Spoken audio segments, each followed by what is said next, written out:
YouTube is a place where you can enter as a new content creator and find success. 4 or 5 years ago, you would never in a million years get that on your first video. This allows you to essentially make a new traffic driver every time. To be fair, a YouTube subscriber isn't what it used to be, right? They actually pushed an update recently to YouTube to actually push smaller channels more.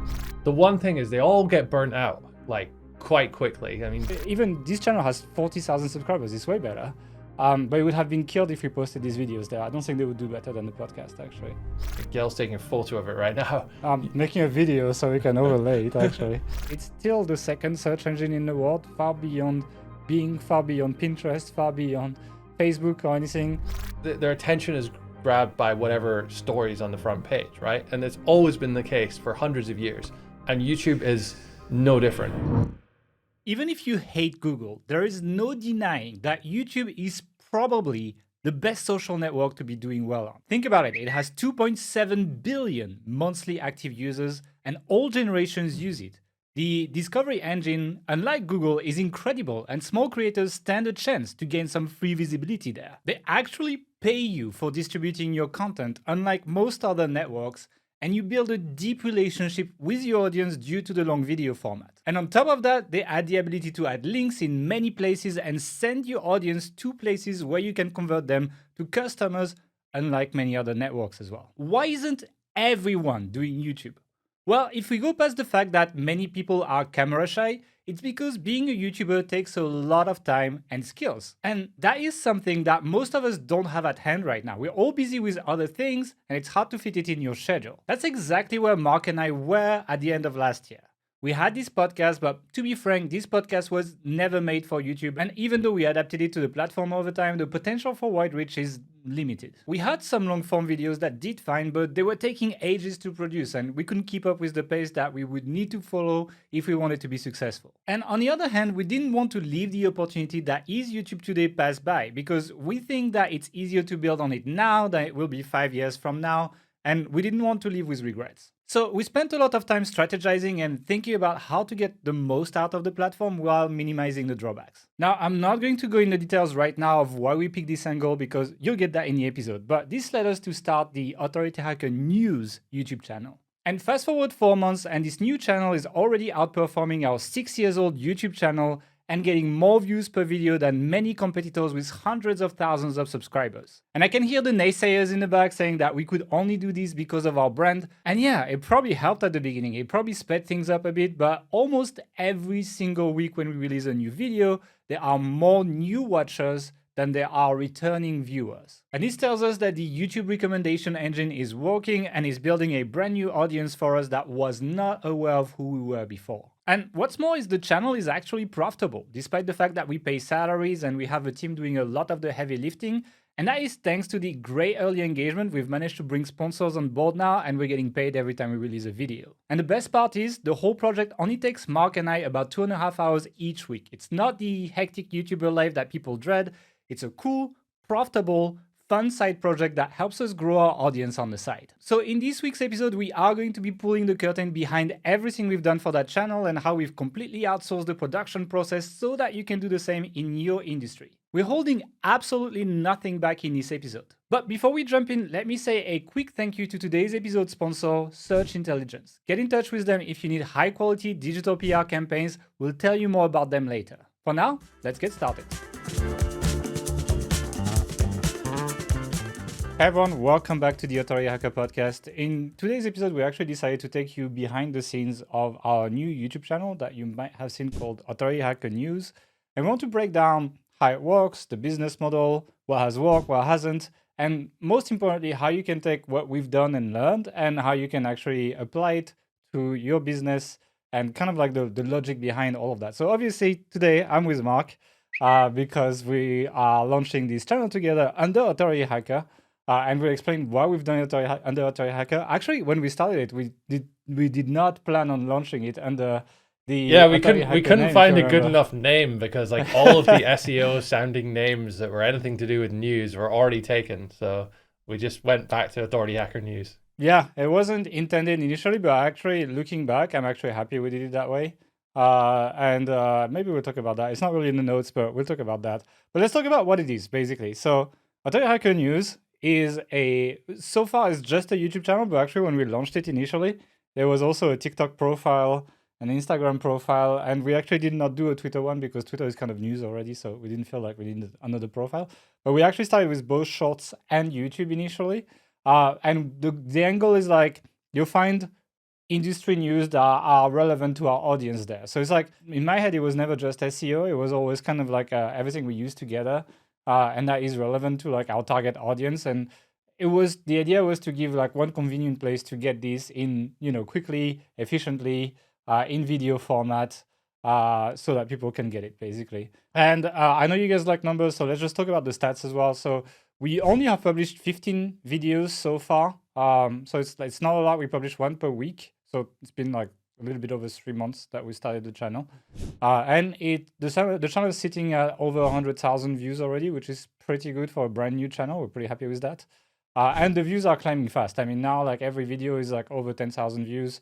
Last week we had like over 15,000. So it's like, it's I think it's gonna not take too long to get to like 1 million views or something. The subscribers is 4,364. Again, we started at 0, but again, now we found like a good kind of format, and we'll talk about that. And each video generates maybe 300, 350 subscribers. And to be fair, a YouTube subscriber isn't what it used to be, right? It's not a big driver of reach, such a big driver of reach anymore. I mean, the proof is like the channel only has 4,364 subs, but over 100,000 views already, which shows that like it doesn't matter. Like 80% plus of views on the channel are actually from non-subscribers at this point. So people kind of like are automatically subscribed by YouTube when they're just consuming the content. And it's like just as strong as a signal as actually subscribing these days, pretty much. Like if you're watching content, it's even probably a better signal than just clicking the subscribe button, because you can be tricked to do it. Around half of the viewers of each new video we publish are actually new viewers. So more and more people are discovering the channel. And because the view numbers are going up, it's actually more and more new people discover the channel every single time we publish a video. So it's like we're pretty happy, especially considering that we also have a very high to high return rate from one video to another. So people discovering a video, they're quite likely to watch the next one as well. So that's kind of like, that's how we get that kind of like compounding effect of like more and more people essentially watching this stuff. And, if we actually had looked at like number of views, maybe like 3 weeks ago, it'd probably be at 50,000 or something. Like, you know what I mean? Like we'd probably be at half or something. And a lot of the recent success has been achieved like with the last 3 or 4 videos. Each video gets like over 50 comments as well. We are not monetized with AdSense yet. So it's like, but we project at $500 per month. We actually have a problem with the pin right now. We need to solve that. So we can actually add the channel. But like if we look at all the analytics tool, we should be around $500 a month from that. But we also have around like 5-figure sponsorship deals mixed with email. So we actually email the videos, and there's a promo in the email, and we actually have a shout out in the video. So that is actually the main revenue driver for the channel right now. Any other stats that you think I should mention? No, that's pretty much it. It's pretty good for a 3-month-old channel, I would say. I think one of the reasons we're doing so well is obviously the sponsorship, and I think that we're in the B2B space, so the audience that we have here. So it's obviously quite an attractive market for advertisers and sponsors to want to get to, rather than teenagers watching prank videos or something like that. Yeah, it was fairly easy to sell the sponsors actually. I mean, we'll talk about that, but like we have a queue for sponsors actually. Like people, we don't have enough content for the amount of sponsors that want to talk about that. We'll talk a bit about that later in the podcast, so you can either skip in the chapters if you're watching on YouTube, or just wait until we get there. But yeah, it's quite interesting.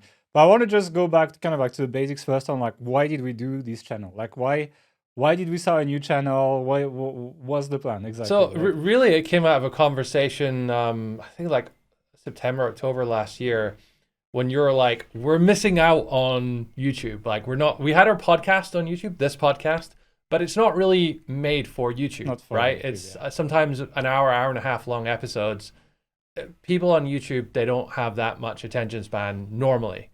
So while we have a great core audience that watches this podcast and they're very engaged, they follow us regularly, it's not picking up huge amounts of new viewers. Typically we would pick up viewers from, they would find us elsewhere through SEO or through some other channel, and then they'd kind of learn about more, like get to know us more on the podcast. So we wanted a way to find new audiences, find new people, get to new people through YouTube. And honestly, we saw other people having great success with it in our industry and in adjacent industries. You know, there's something about seeing people interacting with people on video format that you end up just trusting them more. I mean, if they have something good to say, obviously, and you resonate with that, versus, you know, a blog post. And when we think about it, some of the blog posts on Authority Hacker, you know, the best travel affiliate programs, right? Even if you're in the travel space, you go read that blog post. It's like, yeah, cool, okay, there's some Useful, good yeah, ideas here, but anyone could have wrote that. They don't get to know your URI, and unless they then go onto our email list or the podcast, it's not. We're not convincing them to follow us, to follow our journey, and to buy into what we're doing. Now the alternative was on YouTube when people are I just want to say though, just on that, on the blog post, it's like it's our problem with SEO right now is that this is the only kind of content that ranks. yeah. So it's like you cannot like express a large amount of personality. You can a little bit, like there's a little bit of Google, but you cannot really say what you want about a topic. You need to say what Google wants you to say about the topic. Otherwise you don't get traffic. And so like it's, while I still think SEO is still viable and we're still using it, we're still getting lots of emails and growing our email list from this, etc. Like we're actually fine overall. I like this deeper connection that we find on YouTube, actually. Now, the flip side of that is we also looked at people who were doing lots of YouTube videos.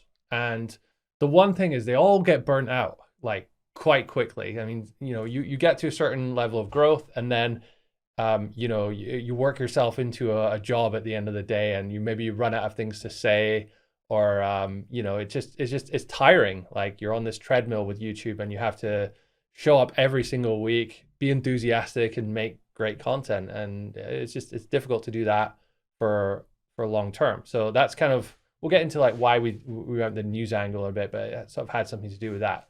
We wanted to be on YouTube, but we didn't want to throw our entire lives and become YouTubers, right? We had this whole other business to run. We have the podcast, we have our courses, our products, still our SEO, and all the other elements that go into Authority Hacker. And we didn't want to just put all that to the side and make videos 24/7. So we tried to find some way that we could achieve both of those goals, and this was really it. I mean, there was a few other things as well, like growing the brand to an audience beyond just who we were previously targeting. You know, like grow our email list further. The thing with YouTube as well is you can now retarget people who watch your videos. So if you have a lot of people following you there, not even subscribing, but just watching your content, then you can retarget them across Google's ad network, right? So, and we've done a podcast about this before, but like Facebook and specifically the retargeting element of it is very profitable. So there's like a good money play there and for us in being able to advertise to people to sell their products and stuff there as well. Yeah, I wanted another growth engine as well. I wanted people to discover us somewhere else than like SEO. So we're still doing a good job at SEO, as I said, like lots of people coming in, but we want the stability, right? It's like when Google stops being like a good traffic driver, I want to be like, well, we have these other things, etc. And YouTube, in my opinion, is the number one best platform to do that on. I think a good way to look at it is when you or I go to consume content to learn stuff, we go to YouTube, not to Google, right? And that's been the case for a few years now. So there was a danger that if we you know, of us getting left behind if we aren't getting on YouTube. So that was a big factor. And look, I'm not gonna lie, there's a money element to it as well, right? You know, we saw financial opportunities both in sponsorship in the short, medium term, but also longer term in promotion of our products and services to an audience. And we've witnessed other people in the industry doing really well off of just YouTube. So there's clearly a good financial reason for us to do that, and so that was an incentive to do it too. Yeah, I want to say as well, like, you know, I would say almost back in the day at this point, like the idea was like a lot of people would start, you know, a new site and grow a portfolio and do all of that, etc., and just run a bunch of unrelated tiny businesses that would kind of stack up with each other. And that would make sense when traffic was easy to come by, basically. But it's really not the case anymore. Like not just Google, like even social networks and less traffic, etc. And so this has replaced this kind of initiatives has replaced starting a new site for us, right? We grow a portfolio of diversified ways to reach the same audience on different platforms through different formats, so that we can lead them back to the same place that we can run at a higher level because we're not running multiple things, basically. And so I really think that it's kind of like a mental shift people need to have. I know this community has this kind of shiny object. They want to start something new, etc. They want to have a fresh start and so on. To be this fair, is a fresh start, you know. It's not just the SEO community, or it's not just this community. It's any entrepreneur has shiny objects in there. Entrepreneurs love starting stuff and getting stuff from 0 to 1. But eventually, you keep doing the same thing. It gets a bit boring. It gets a bit samey. And you think, oh, there's all these other opportunities. I could go do this. I could go do this. And this was really a way for us to kind of scratch that itch, but while still incorporating, while still helping the business. Is that like stacking effect? Yeah, and I think that's something that most people should consider, because I mean, we've recommended in the past few weeks, like people need to, build a real business around their brand and, sell something, either products or services or whatever. We do info products, we like info products, but you could be doing physical products, you could be doing anything. And this allows you to essentially make a new traffic driver every time, tackle something fresh and have this fresh start and be, enjoying it. So, you could be starting a newsletter, you could be starting to do TikToks, or you could be starting Instagram Reels like I talked about with Sammy in the last podcast episode. We talked about React videos when we prepared this podcast as well. But the idea as well is that since you're tying it back to a business, like let's say we abandon the news channels, like it's 3 months from now, like it will still have done something for the main business. Like many people will have discovered us through that. And there will be some long-lasting effect from having done that would not happen if we just did a one-off project that was detached for everything, and that traffic would go to waste. So that's something that, in my opinion, that's kind of the new approach of your shiny object syndrome, is like start a new thing. And I think what we show here is like, we have 2 YouTube channels, right? We have this channel, we have the podcast channel, and we have that new news channel. And I think that's kind of like something that is only possible like in the last few years, because for a long time, subscribers were kind of like the main way you would get distribution of your content on this platform. So like the more subscribers you would have, the more distribution you would have. It's still kind of like that, but not exactly. It's like basically the way it works is like, if your content gets high engagement, you will get distribution well beyond your subscribers. As I said in the stats part, we're getting 80% of people who are not subscribed to watch that news content. It's not you guys probably. It's probably like other people that are browsing YouTube, etc. And because of that like connection between the distribution and the subscribers, you get to make essentially you can make as many channels as you want for one business, as long as you're doing well. And that's why like format-based YouTube channels are actually probably a better idea now than they ever were. Because if we were posting the news videos on this channel, on the podcast, I mean, I would call this the podcast channel. It's called Authority Hacker Podcast. We definitely have discussions. It's called Authority Hacker, sorry. We're discussing about calling it Authority Hacker Podcast. But if we posted it here, like you guys are used to like long content. If you're watching this, you're sitting down, or you're playing us in the background, you're listening to this for like 45 minutes or whatever. The news videos are like 10 minutes or less, sometimes a little bit more, but like it's short. It's not the same format, and vice versa. The news watchers, they probably would hate this podcast for a lot of them, because it's just too long, too rambly. They don't have time. They want us to get to the point quickly and just go on with their day. And as a result, it's like the people who watch the podcast and not the news would not click, which means we get a low CTR when we publish a news video.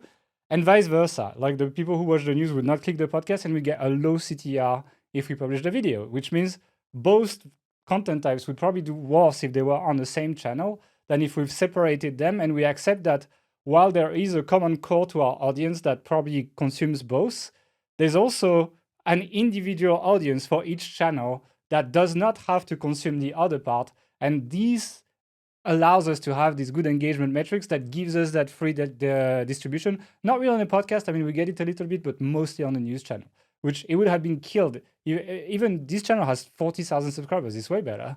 But it would have been killed if we posted these videos there. I don't think they would do better than the podcast, actually. Absolutely. And, just a case in point, the very first video we did when we had 0 subscribers got over 7,000 videos. The third video got 9,200. 7,000 views. Views, sorry, yeah.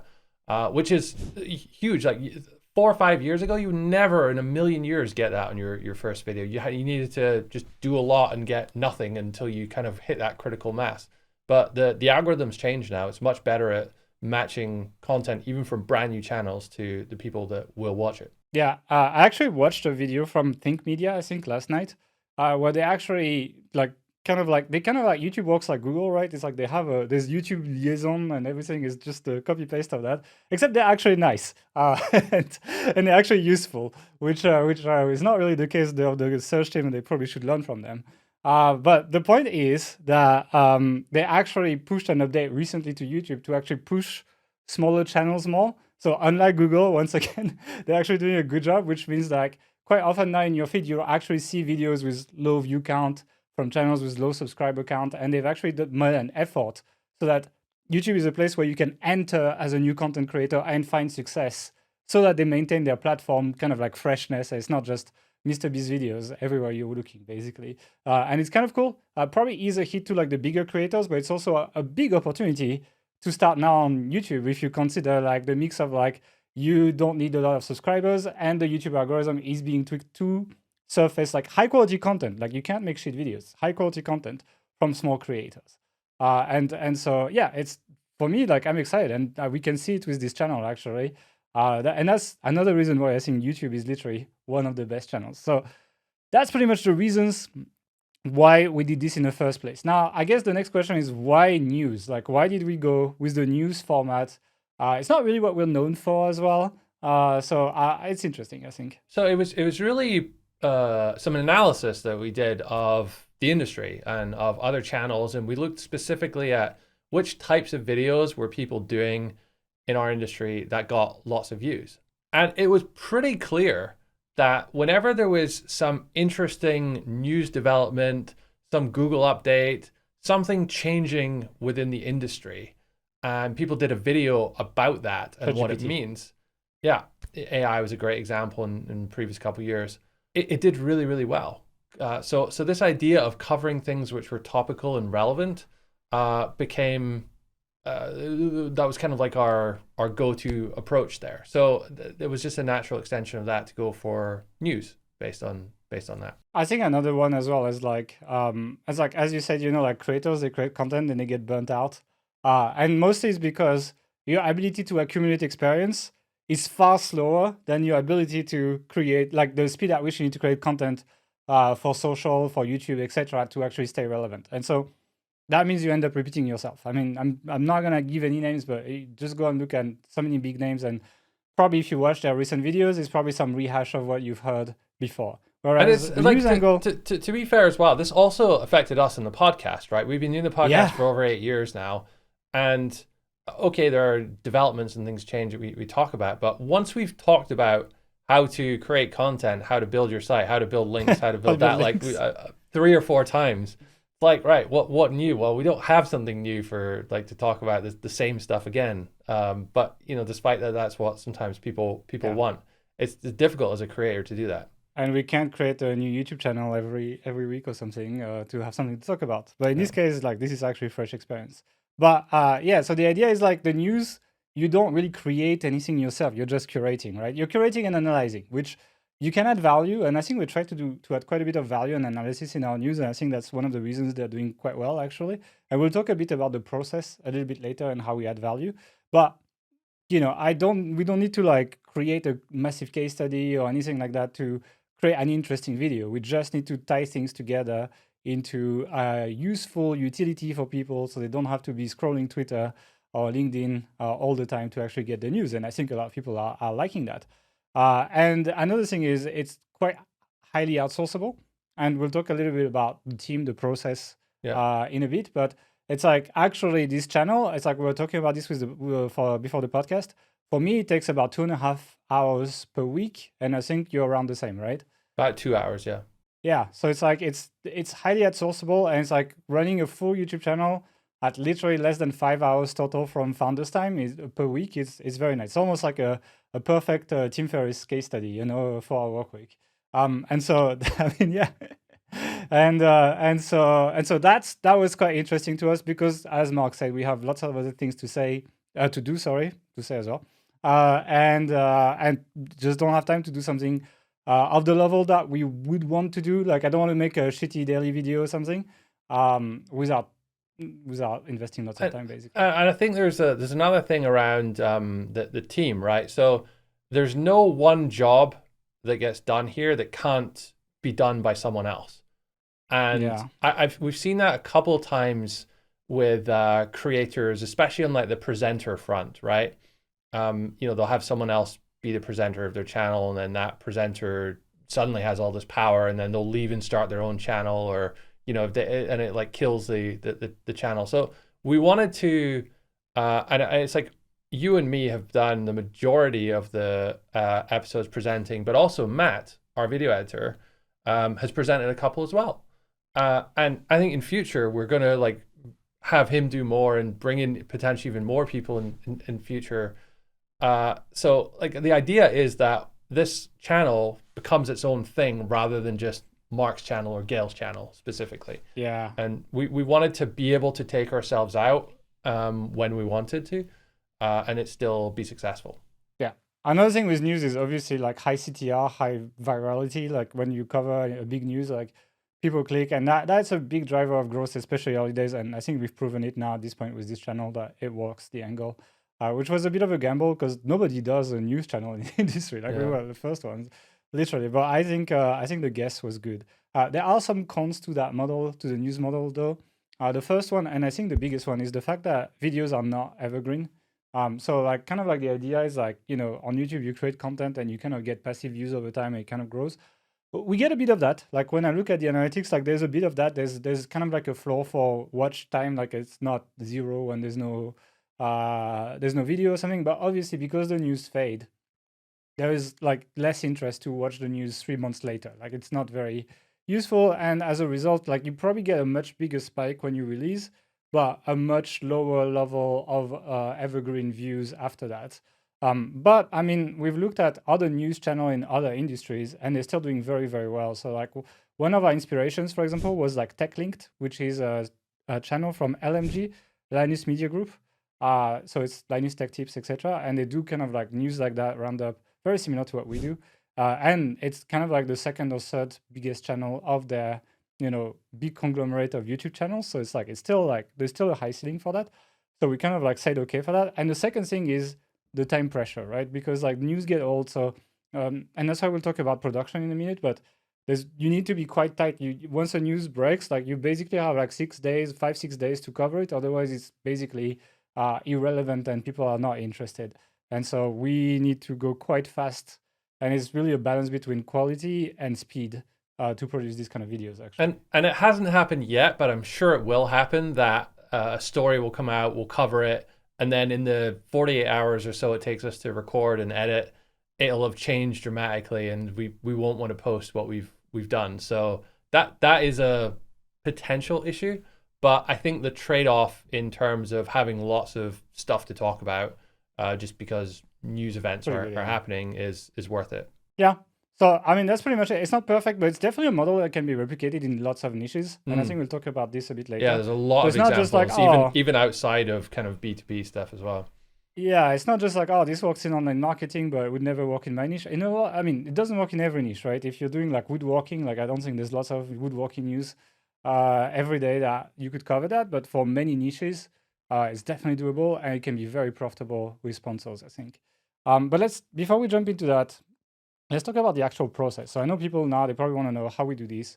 And we're just going to go step by step and talk about exactly how we do that. So there's kind of like defined responsibilities. I'm taking care more of the editorial process at this point. I did present, but I'm actually worse than Mark at presenting. So we decided that I'm going to be focusing on the editorial because I think I'm a bit more on top of the news of the industry in general.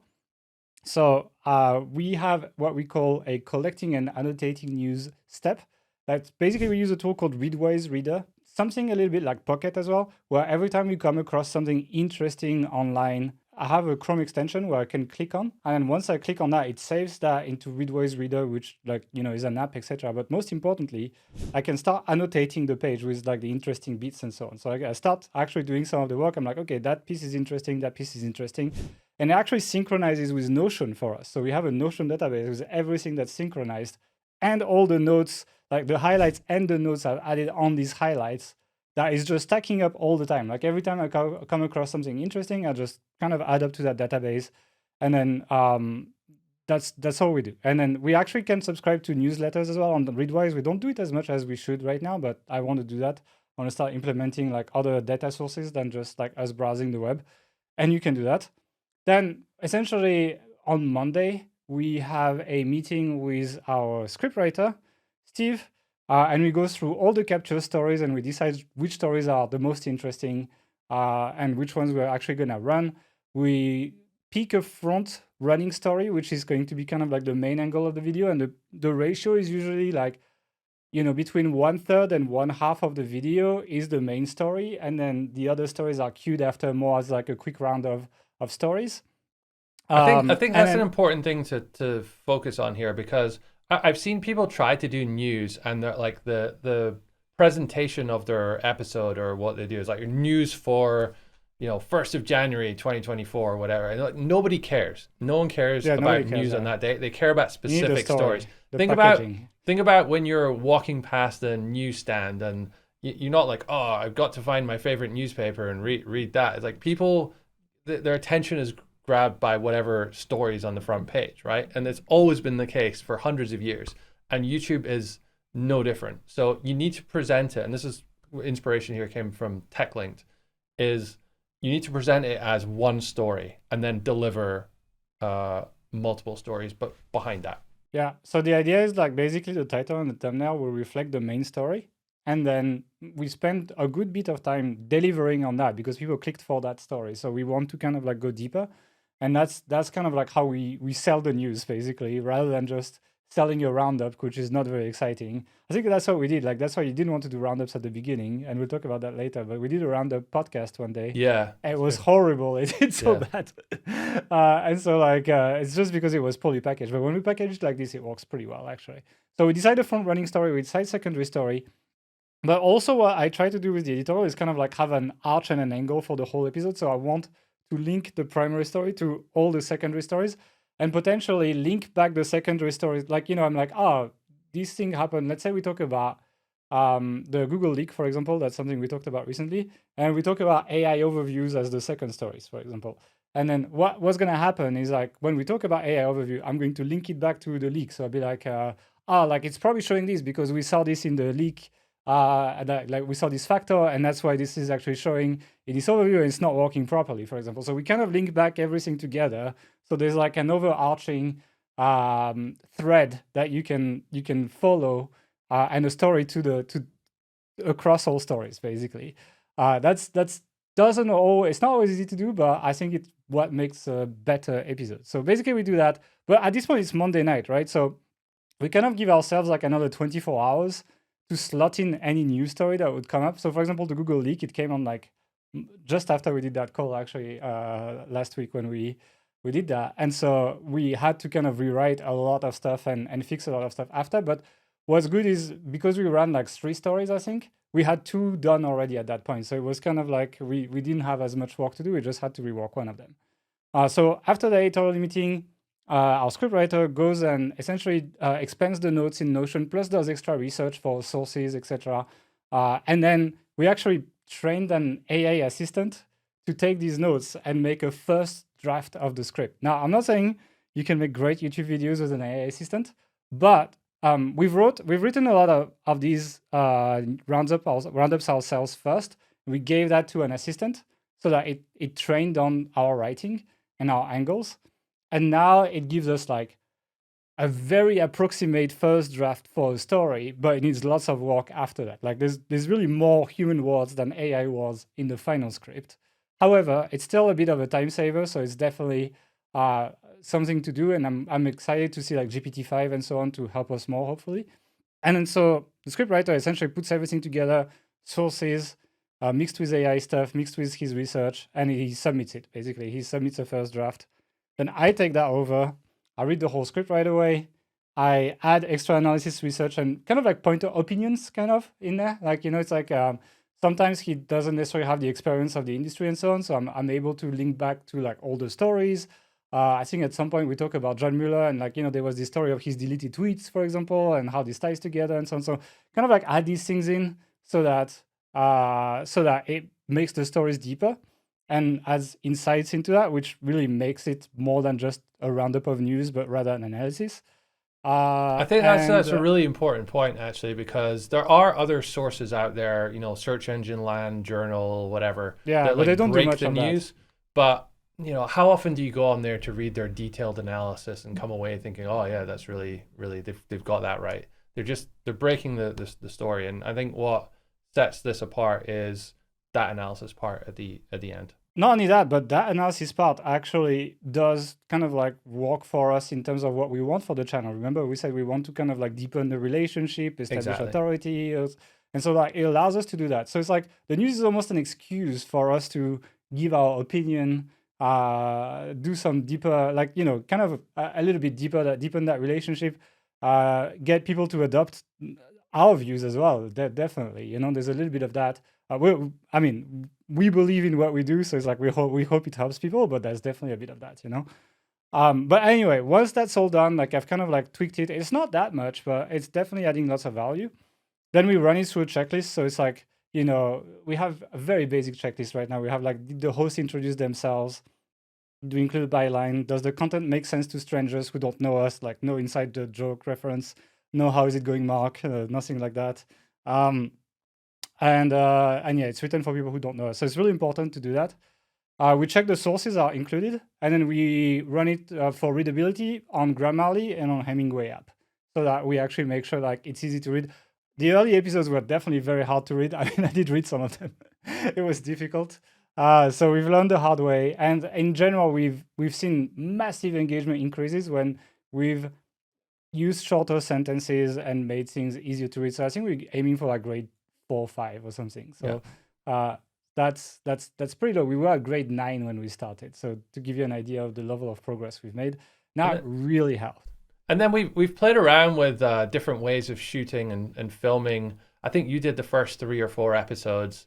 I'm not sure. Were you using a teleprompter for that one, or was that just? Yeah, but the thing is, like, because the sentences were so long, sometimes they would not even fit on the screen. Yeah. So I'd start a sentence and I wouldn't know where I'm ending, and it's like I actually made it quite difficult. You have this tendency, Gail, to write like super long sentences with like 6 commas in them and stuff, because I think that's like the way you speak.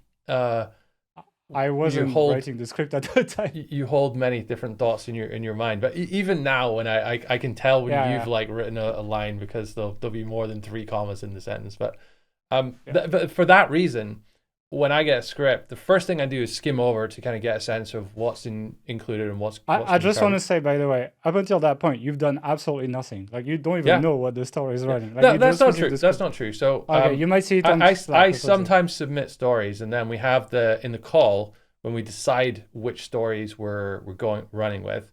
I'm there as well, and I think it's important that whoever's presenting has a say in what stories we're covering. But you could skip it if you wanted. Like you could just potentially skip at that point. Yeah, I don't think it would be as good though. And now for a quick word from the episode sponsor, Search Intelligence. This is how we landed massive links for our client in The Sun, a DR90 website, and many other UK news websites. We have used freely available data from YouGov to simply find out what the nation's favorite car brand is and which brands people love the most. Of course, Rolls-Royce came out on top, Aston Martin second, and Jaguar third. We put these insights in a short email and sent it to journalists that write about cars and to national news desks on behalf of our client. Within a few days, our client got featured in all the Suns, as well as many regional newspaper sites in the UK, gaining DR90 links to their leasing comparison website. YouGov website is full of unlimited PR stories with data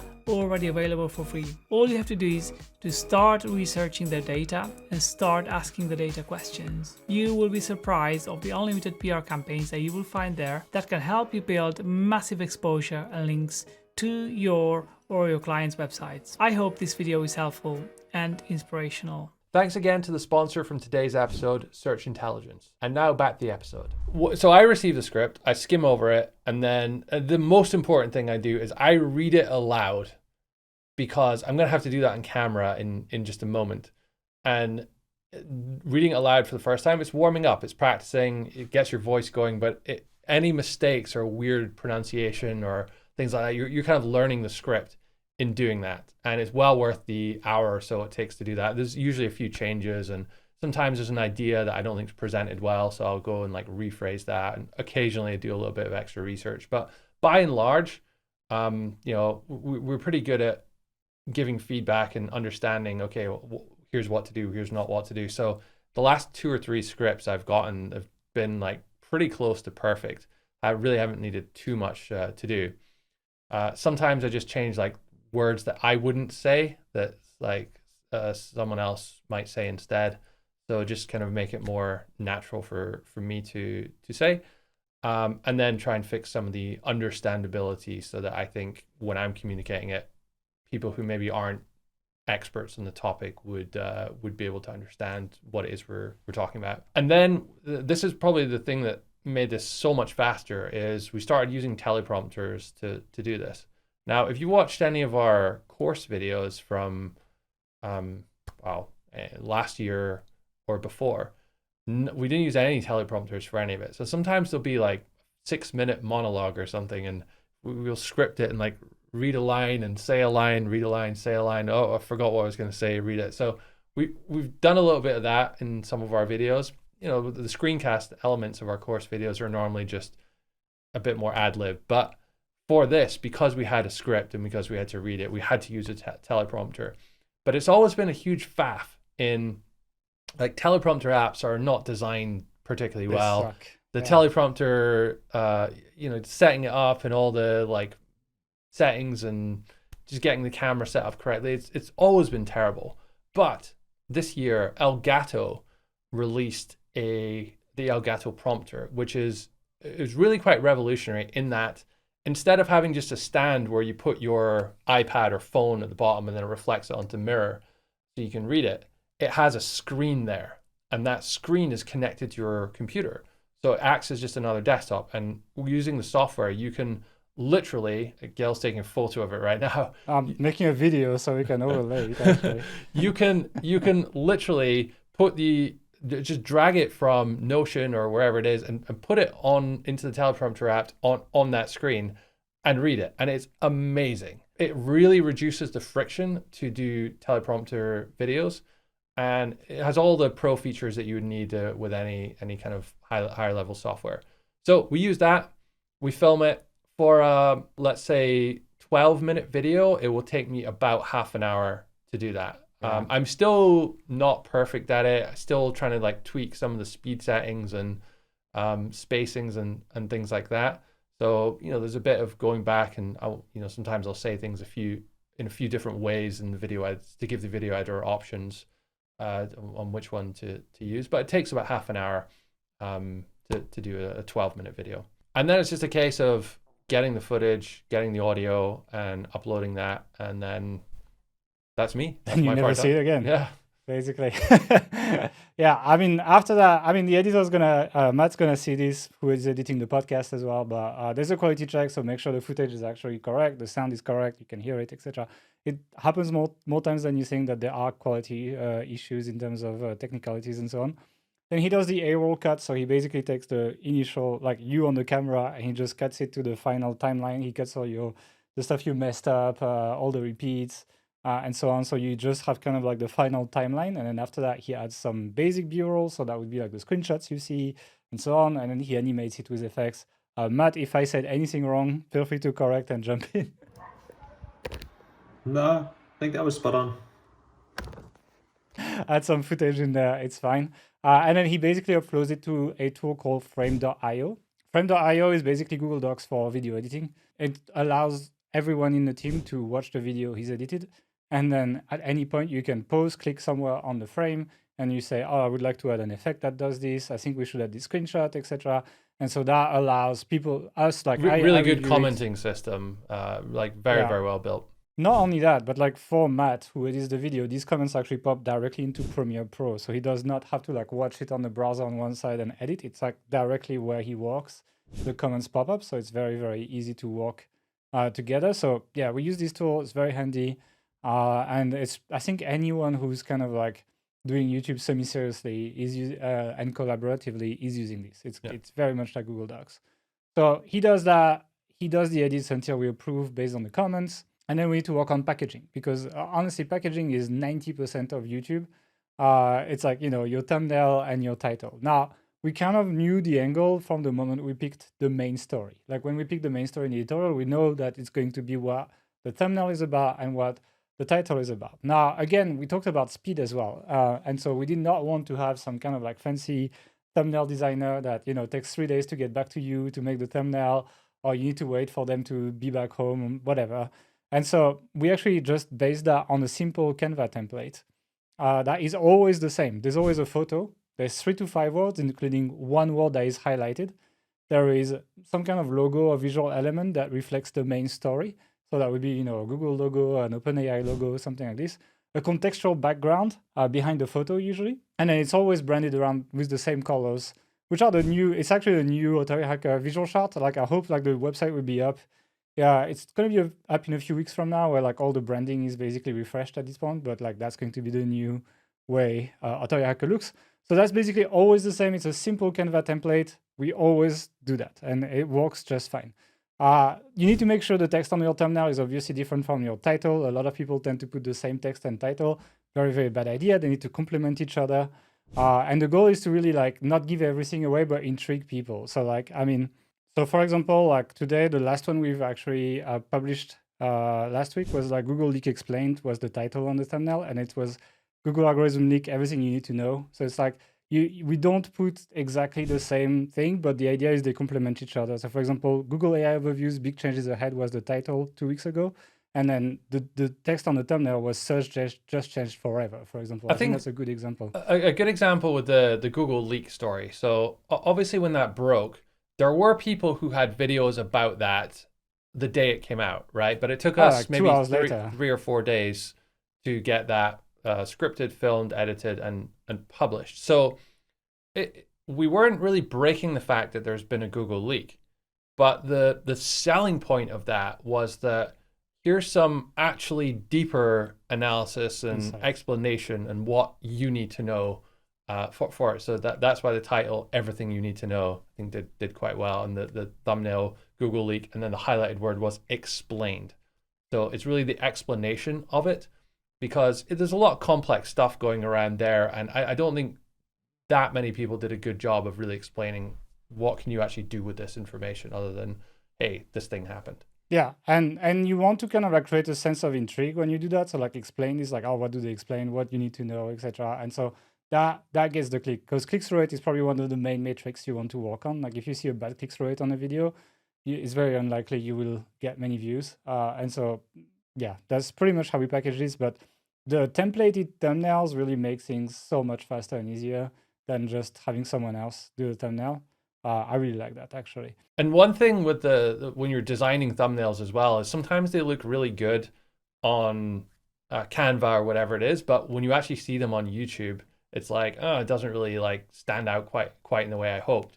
So there's a free tool called thumbnailpreview.com that you can use to upload your image, and then it just creates like a fake YouTube homepage view with a bunch of other videos in there, so you can see, okay, does this capture people's eye or attention in the way that I'd like? So that's been really helpful. Yeah, I also like the consistency in the thumbnail, because like people know it's a video from us like almost immediately, because it's always kind of like the same look. We don't try to, I think on the podcast we change almost too much, like there's too many colors, different things, etc. We're not doing this on this channel, and we're seeing higher CTR. I can't say it's exactly for the thumbnail, but like I think if you create good content people engage with, then it's nice and easy for them to recognize through the template. And they actually, you improve your CTR, which is quite good, actually. So once we've done the packaging, we actually, essentially, we need to publish it on the day. Usually it's on Friday for us. First step is obviously to post the video on the main YouTube channel, but we always make sure we email the video to our email list for several reasons. One of the main reasons is because if the early views you get to a YouTube video are long views, so people who watch a large amount of the video, then it will push its distribution quite significantly. So email, like we have a big email list, but like the number of people watching actually the video more than 30 seconds from the email is not that many. Like it's less than 1,000 usually for us that actually do that. But if these people watch most of the video, then that sends a signal to YouTube that there is high engagement on this video that then distributes it through their channels. And that can lead to way, way, way more views. Like most of our views come from YouTube recommendations, not the email list actually. And this is but the email list is why it's doing it. And this is just another good example of why this kind of value stacking idea of doing different traffic sources and different marketing channels can, snowball and help each other. And I mean, in my experience, that works for SEO as well. When I email a blog post, it tends to do better on search. So it's very similar. So we really make sure that the promo email is kind of like queued, like it's usually sent within a minute of publishing the video so that the early views can be hopefully long views.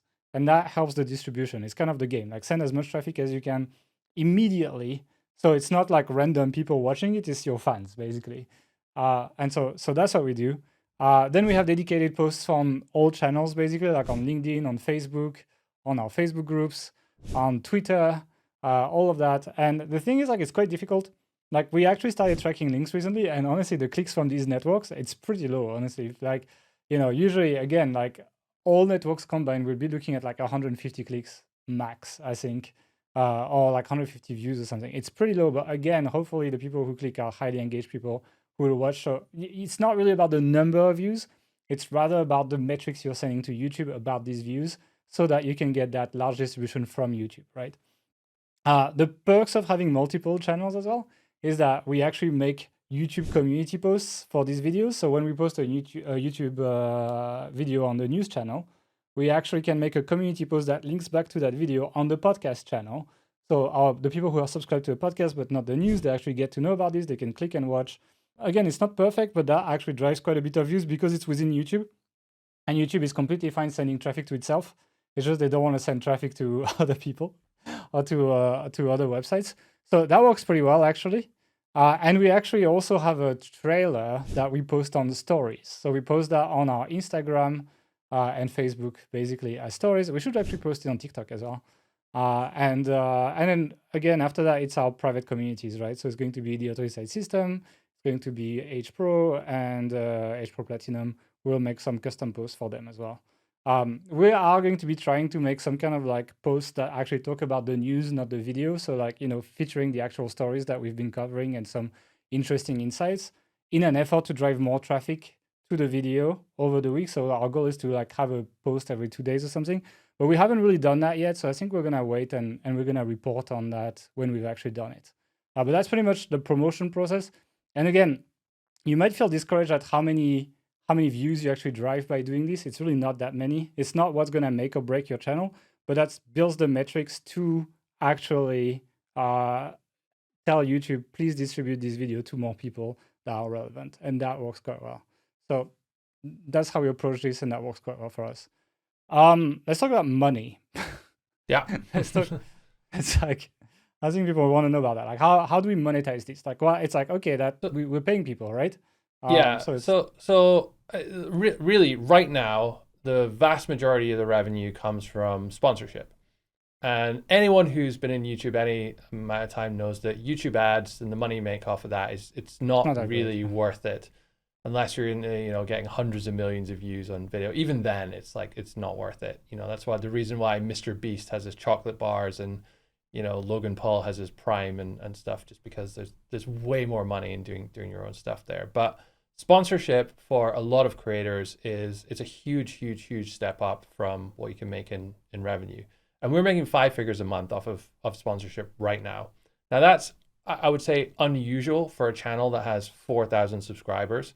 And even, getting 10,000 views, that's pretty unusual.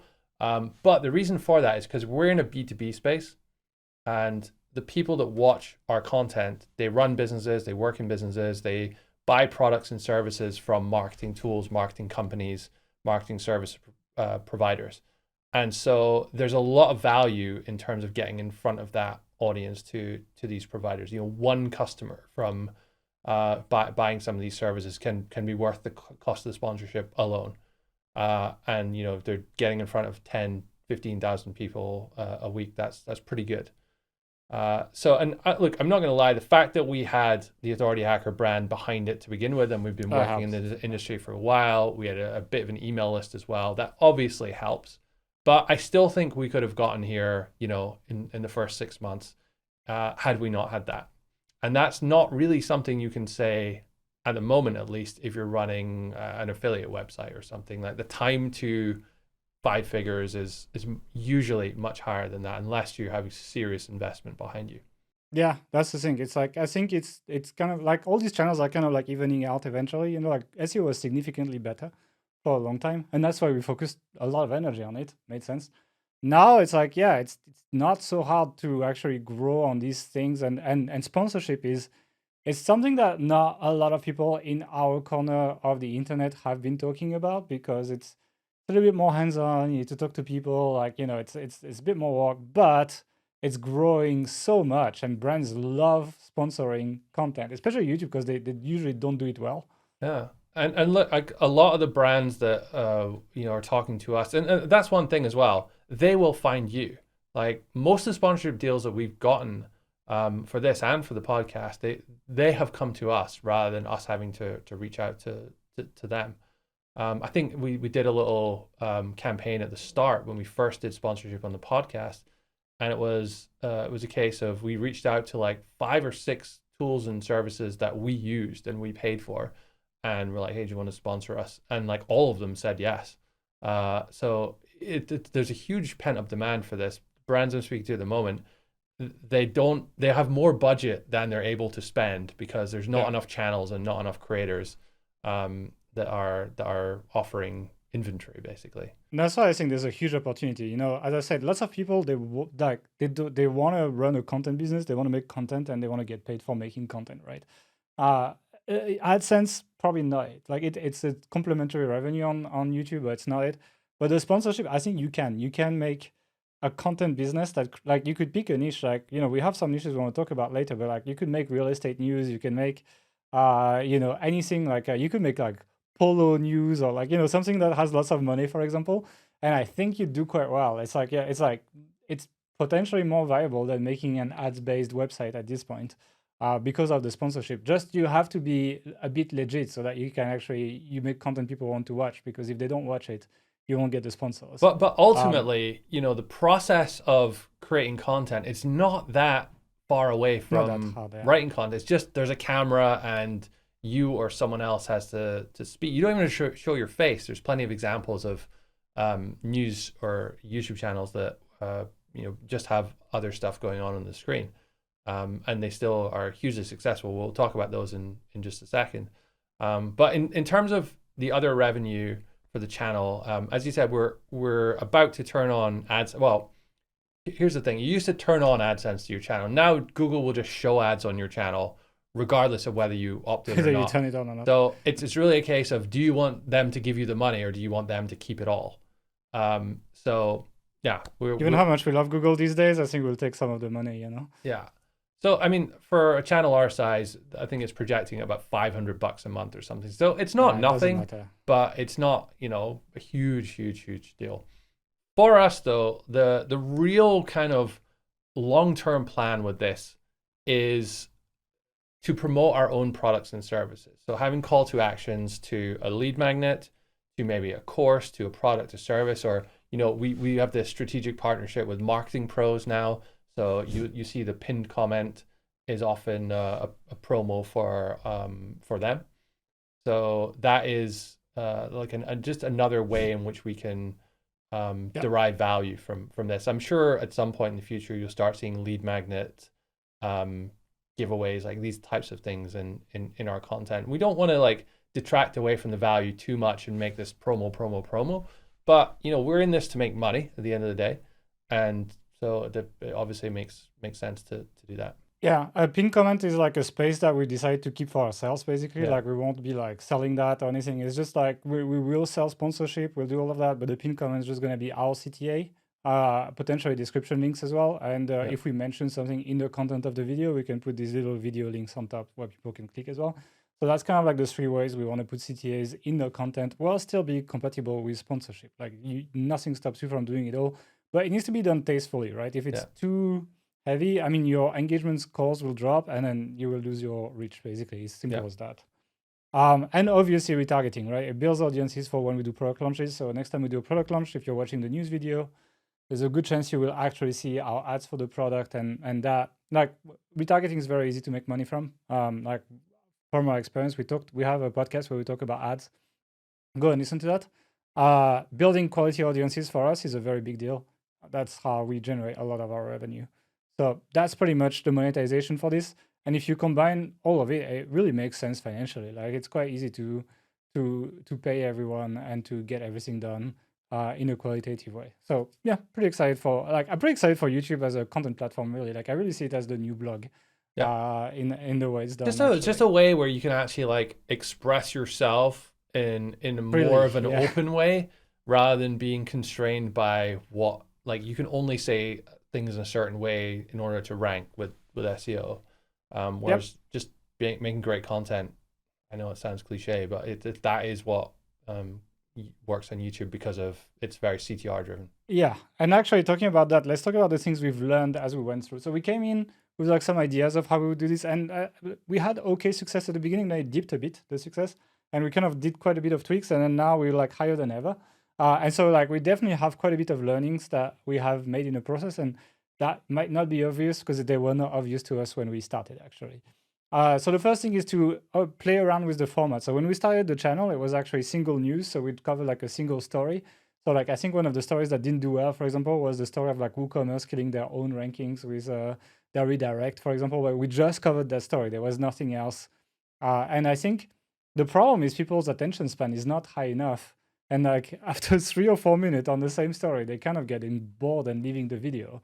Whereas when you jump onto another story, you renew interest, or they can skip to the next story instead of quitting the video. So that kind of like worked better in terms of doing roundups for us instead of a single story. And so like, it's quite likely when you launch, you will not necessarily find the format that works for you.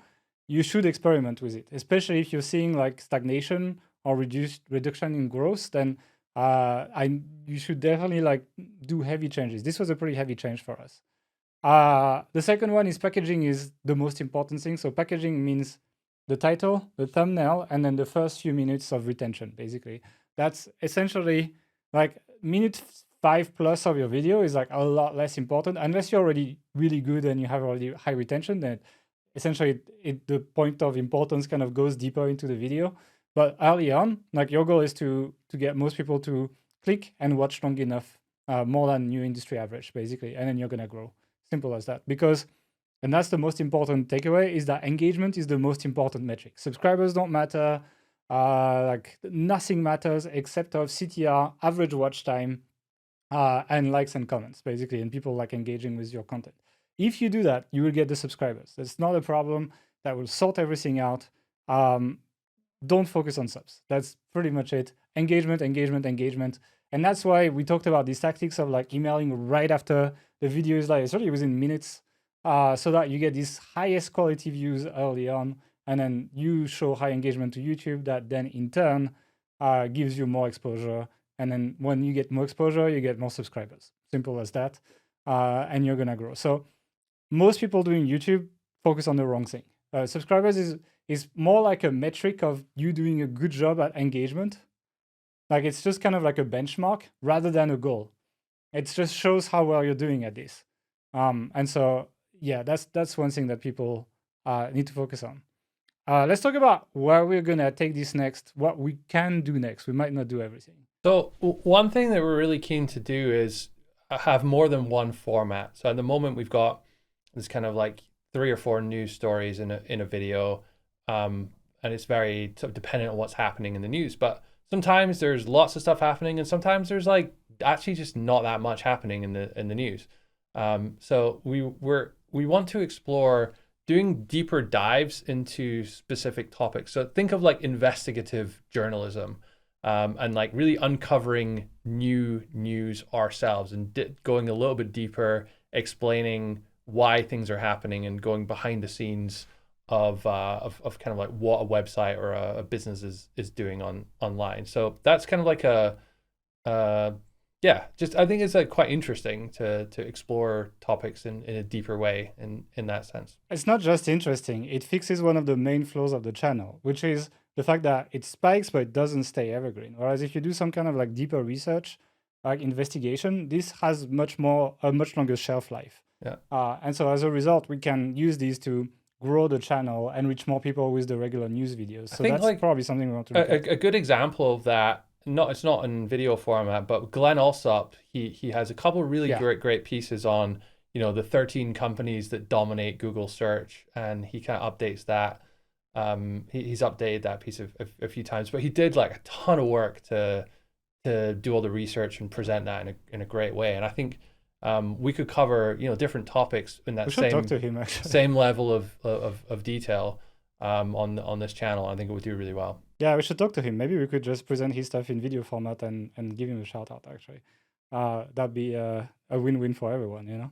But yeah, that's one of the things. The second thing we could consider doing that we might do is a newsletter version of this. So like we collect more than the stories we cover. Like to actually decide what we're gonna put. Like half the stories are thrown away basically. They could be put in a newsletter, and that would give us more sponsorship space. Like people could actually pay for sponsorships in the newsletter as well, which kind of like could justify that. And then having people's emails is always a good idea, given algorithm swings everywhere. So having a newsletter version of this is definitely something I have in mind. And by extension, potentially have a news section on Authority Hacker where we could potentially cover these stories early. Like maybe there's not the analysis in the news section. It's just like, oh, the story comes out, we cover it that day. There's a short post about it, and we just update it if there's new things. And I think in order to do that well, though, you need to be the one like kind of breaking the news. Yeah. At the moment, we're not breaking. We haven't broken any stories here. Other people have broken those stories, and we've kind of given it attention and given it some interesting analysis. So there's a lot of value there, but I think in order to really go like super viral, you need to be the source that everyone else is kind of quoting. To go big, you need to do that, but you don't necessarily, like, the thing is like authorityhacker.com is actually already including Google News. We could make this a traffic source for us if we had a news. You were talking like there's a good example. A year ago, you found that CNET were they had this author profile on the website, and it was written by AI, and you tweeted about that, and it blew up. You're on Euronews and on TV and stuff, and it got us like a ton of links, ton of attention. It's like if we could have stories like that regularly, then that would be amazing for the channel, for the that business, would really for Google News. Improve the SEO in general. It would improve the whole site's SEO actually. Like that would drive the brand searches, that would like create navigational queries, etc. Like everything Google's looking at. The challenge with that is obviously you need people like really like all day, every day focused on that in order to find these stories. A good example of a business that does this well would be VPN Mentor, and there's a few other VPN sites. Not sure they do it much anymore, but they used to. They would hire a security researcher / ethical hacker to go and find vulnerabilities in company systems or where data had been leaked and all these types of things. Then they would release the story on VPN Mentor, and all the BBC and CNN, all the big publications would pick it up, and they get tons of links. And that was their link building strategy. And that's the reason why those sites sold for, hundreds of millions of dollars, at least one of them.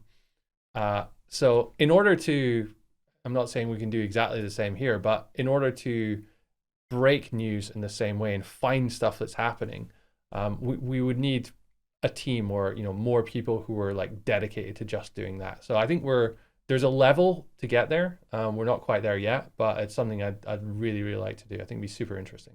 It would help the whole business as well. Like our SEO would be on steroids if we did that, I think. Yeah. And so it's like you see how you start somewhere else and you end up back in SEO when you actually loop it back. And that's kind of what we were mentioning in the Future of Authority Site podcast, actually, where it's like eventually you can get these SEO benefits, but you take a big path around. And this is not like the time to be giving up on SEO. Like that's not what we're saying. When diversifying doesn't mean you know, you just go do back to it different after. independent traffic sources. Like they all support each other. And the sites and the companies that are doing well in search, they have presences on other platforms as well, and it like all feeds into each other. Yeah, and that's why you want to do that. That drives your brand search and so on. Our brand search is a little bit up since we started the news channel. Actually, like not a ton, but a little bit. So hopefully that was driven by that. I can't tell for sure. But now we've talked about ourselves, but I want to talk about what kind of other niches you could do that in. So we mentioned a few before, but I just want to give people ideas here. So if they want to do something similar, I think you can steal the format and do it in several niches actually. So we wrote a few, but like crypto is one, for example. There's always like token halving and like outage and whatever quote from like some big investor or like some whale who like sold a lot of bitcoins or something. And there's lots of things to cover. And there's a really strong community that loves this shit that you could build. And the affiliate offers and sponsorships pay a lot of money. Yeah. So it doesn't have to I be think crypto, like more traditional personal finance as well. Like Yeah. think of how big Wall Street Bets has gotten, the subreddit in the last couple of years. It's sort of in the news at the moment for GameStop, going up again. But there's a huge interest in these kind of not just meme stocks, but like actual like value investing and things like that as well. And there's always news around that. AI obviously huge. We've seen channels like Matt Wolf, who we were actually on his old podcast. I was on his old podcast a couple of years ago, but he's absolutely exploded. He's was it like 700K subscribers in his first year or something. And he just covers AI news and does some analysis on it, explains what that means, and breaks it down for people, and it's great. Yeah, it probably makes a lot of money as well. There's lots of products you can promote there. You could do it around real estate as well, kind of like real estate tied with kind of like financial. It's a little bit tied with financial news, it's like interest rates and consumer interest, maybe some areas that are hot, like countries that are hot, etc. But in general, people would probably pay a lot of money for sponsoring in real estate as well. Yeah. So high value niche, strong community. Yeah, and the another good example would be, you wouldn't probably think of this, but the law, right? So there's a great channel called Legal Eagle.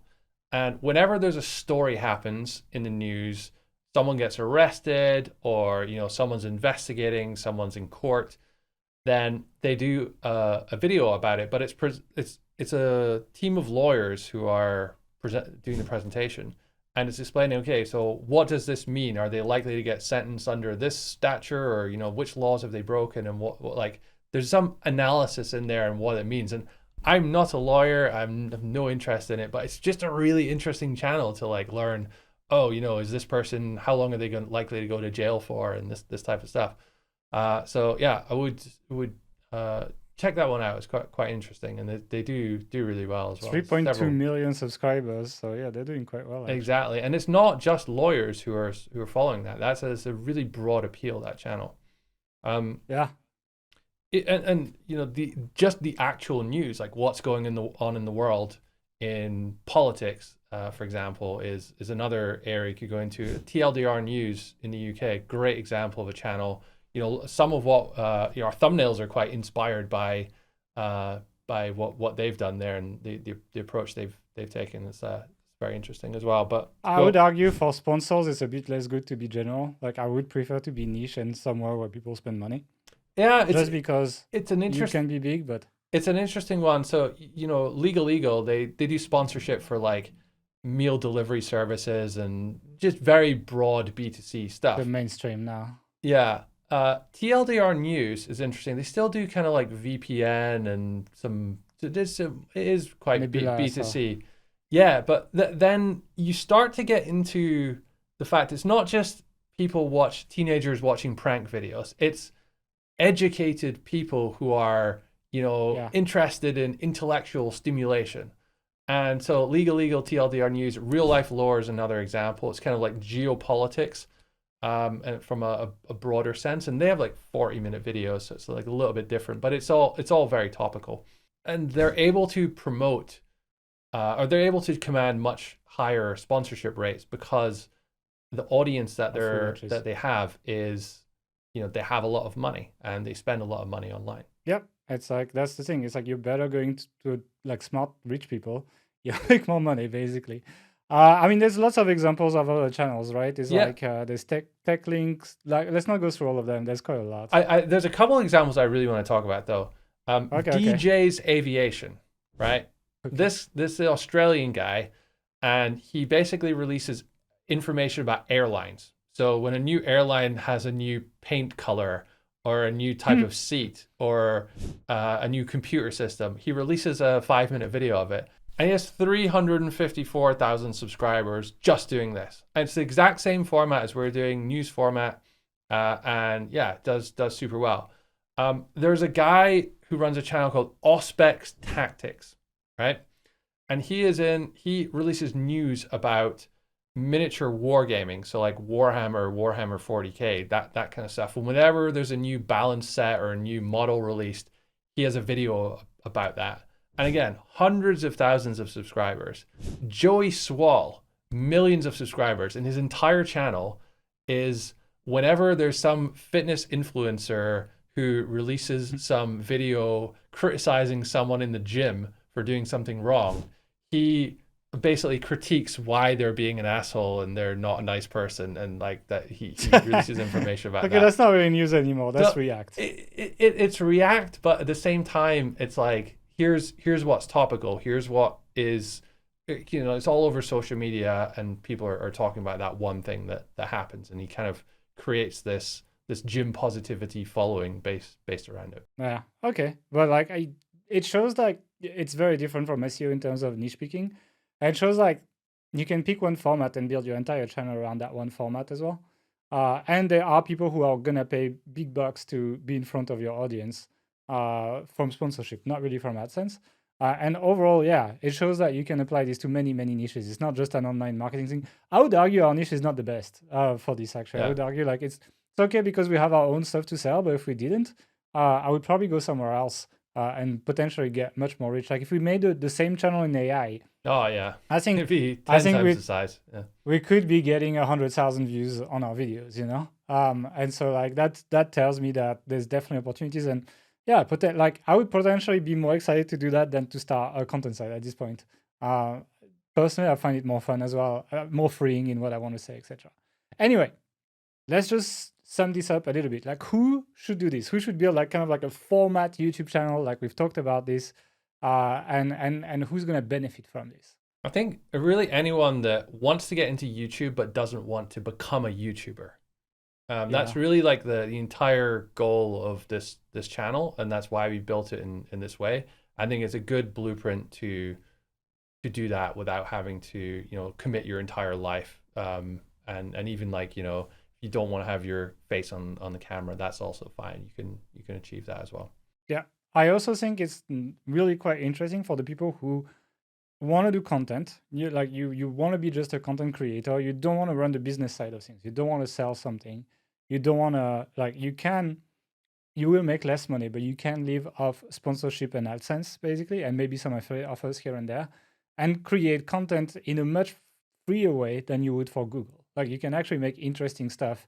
You can build a real community, add value, and people will find you all the networks, etc., much more than they will from your blog actually, because of the level of engagement you get from doing these kind of videos. So if you want to be just a content creator, it's a pretty cool place to start, and you could potentially run multiple channels like that and have a decent content business, a little bit like people used to run websites, pure content website, which is definitely a much more challenging model to run than this at this point. I think also like I would definitely do that if you're in a news heavy niche. As I said, like some hobbies probably don't have enough news to cover. If you're in sports, like there's always tournaments, etc. you could cover, like things like that, it's fine. But as I said, if you're in like woodworking, for example, I guess there is this kind of like no, that doesn't even work. I was gonna say, the lumberjack kind of competitions and stuff, but I don't know if it works. But I think there are certainly some niches where it's harder. But those examples, the miniature wargaming one and the airline seats one, it's like you could react as well, there's right? so many Like you can things you can talk about. Yeah, so that's the kind of people who should do that. Like this allows you to take advantage of YouTube and its massive reach. It's still the second search engine in the world, far beyond being far beyond Pinterest, far beyond Facebook or anything. That's where people find information. And there's a very, very strong discovery engine, which is really cool. Unlike Google, people actually discover new creators all the time and get attached to them because of the quality of content, which is kind of nice and refreshing coming from pure SEO. And you can do that without spending too much time, basically. The thing is, like, don't be afraid about what we said about like having a team, etc. You could hire freelancers to do that in a more cost-efficient way to get started or just to get more profit margins. We have a team that we have hired full-time, but you could hire someone from Upwork or even marketing pros who we work with, and you could hire freelancers that just work a set amount of hours on your script, on your video editing, on your social media if you want them to help you with the promotion and so on, and essentially run this very similarly to how a lot of people run content websites. So it's like really the only difference here is there's like a camera and like the video editing side of things. Like the rest it's very similar skill set. Like if you've been creating content for a blog at a high level, then you already know how to do 90% of this. And the camera element of it seems scary at first, but it's very easy to you get used to it quite quickly, I would say. And there's lots of great information about, even if you want to do all of it yourself, like video editing, you can teach everything you need to know. You can learn about video editing on YouTube for free. Yeah. So, or you can just hire help at the beginning. I really think some people it takes a bit of time. Like but you could learn how to do good enough video editing in a week, I think. Yeah. Like that's pretty much what it took me especially to if learn. you're not doing like the face video and you're doing more, like showing some kind of slides or something on screen. Yeah, it's like a week you can learn that. It's really not the end of the world. And it's like video editing is like, if you're a content creator, it's just part of the skill set at this point, like a little bit at least. So yeah, that's pretty much it. We hope you enjoyed us sharing our own experience starting a YouTube channel, making it work, and kind of like the behind the scenes and how we do things. I hope that inspired some people. If you enjoyed it, don't forget to subscribe, like, click on the link in the pinned comment as well. Check our sponsor. And thanks everyone for watching, and we'll see you in the next one.